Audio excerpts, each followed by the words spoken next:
نہیں پتہ باپ کسے کہتے ہیں اور ماں کسے کہتے ہیں۔ کوئی ماں باپ کا بھی ہے کہ وہ اولاد کو اس طرح لے کے نہیں چلتے جیسے چلنا چاہیے۔ پہلا قصور تو ماں باپ کا جو 3 سال کے بچے کو اسکول ڈالتے ہیں۔ محبت کی رسیوں کو کاٹنے والے والدین ہیں، محبت کی جڑوں کو اکھاڑنے والے والدین ہیں جو 3 سال کے بچے کو اسکول ڈال دیتے ہیں اور ماں کی گود سے محروم کر دیتے ہیں، اور وہ بچہ جتنے گھنٹے وہاں رہتا ہے اس کے اندر ایک لاوا پکتا رہا۔ چونکہ میں ہاسٹل لائف گزار چکا ہوں، مجھے اس کا خود ذاتی تجربہ ہے۔ حالانکہ میں تو 11 سال کی عمر میں لاہور گیا، میرے والد مجھے ڈاکٹر بنانا چاہتے تھے تو لاہور کے بڑے عالی شان اسکول سینٹرل ماڈل میں داخل کروایا۔ ہاسٹل لائف 11 سال کی عمر، میرا رو رو کے برا حال، 3 سال میں روتا رہا، پھر میرا دل پتھر ہو گیا۔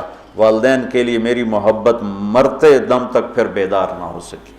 ہاں، تبلیغ میں لگنے کے بعد میں ان کا ادب، احترام، خدمت، سامنے نہیں بولنا، پوری اپنی جاں فشانی کے ساتھ ان کی خدمت، لیکن میرے دل میں ان کے لیے محبت کی شمع نہیں جل سکی کہ انہوں نے اسے خود بجھایا تھا۔ تو اس میں والدین آج کل بہت روتے ہیں، لیکن اس میں ایک بہت بڑی وجہ خود والدین بھی ہیں کہ وہ بچوں کو وہ ٹائم جو پہلے 10 سال والدین بچے کو دے دیں، ساری زندگی بچہ والدین کو دے دے، اور 3 سال کے بچے کو دھکا دے دیا۔ اب تو اسکولوں کا اشتہار ہے 18 ماہ کا بچہ بھی لے لیں، میں جمدے نال ہی لے لو، ماما نے چھٹی دے دے میں جم کے تھوڑی جھولی چ پا دوں۔ یہ میں کیا کروں، میرے دیس کا ڈاکٹر بھی تاجر ہے، وکیل بھی تاجر ہے، اور یہ علم والے بھی تاجر ہیں۔ جب کسی قوم پہ زوال آتا ہے تو ہر شعبے پہ آتا ہے۔ جب علماء تجارت دین کو بیچ رہے ہیں تو باقیوں سے کیا گل، جب ممبر ہی بک گیا ہے تو پیچھے کیا گل۔ سارے ایسے نہیں ہیں، سارے وکیل ایسے نہیں، سارے ڈاکٹر ایسے نہیں، سارے علماء ایسے نہیں، یہ اکثریت کی بات ہے۔ ہر طبقے میں چونکہ شر غالب ہے تو ہر طبقے میں وہ غالب ہے۔ تو میرا رب کہتا ہے کہ ایک میری ذات میں شریک نہ ٹھہراؤ، اور ایک والدین سے احسان سے نیچے ہمیں قبول نہیں، احسان تک پہنچو گے تو قبول ہوگا۔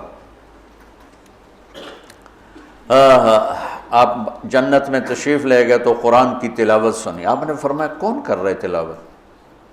انہوں نے کہا جی حارثہ بن نعمان ہے۔ کہا ہے حارثہ بن نعمان؟ وہ تو مدینے میں ہے۔ کہا وہ ماں کا خدمت گزار ایسا ہے کہ جب قرآن پڑھتا ہے ساری جنت کو سنایا جاتا۔ وہ ماں کے کیسے خدمت گزار تھے کہ ماں کے کپڑے خود دھوتے تھے، بیوی سے نہیں دھلواتے تھے۔ ماں کے لیے سالن روٹی خود بناتے تھے، بیوی سے نہیں بنواتے تھے۔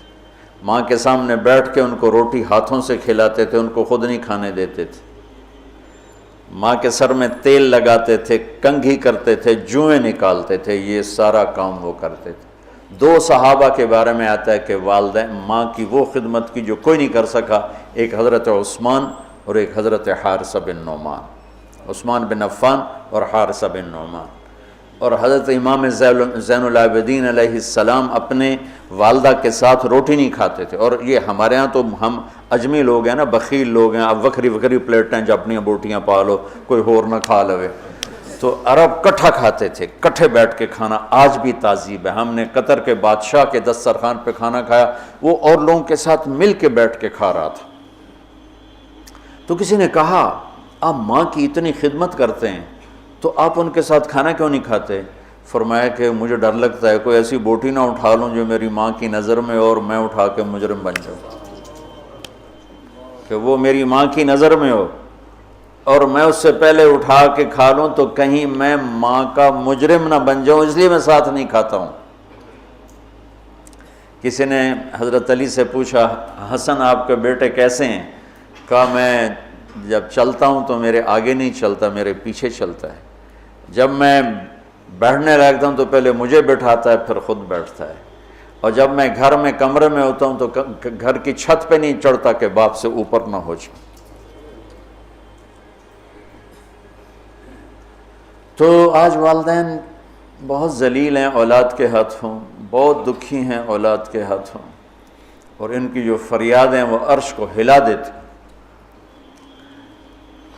تو اپنے ماں باپ کی راحت بننا، ٹھنڈک بننا، خوشی بننا، یہ میرے رب کا پیغام ہے کہ وَبِالْوَالِدَيْنِ احسان۔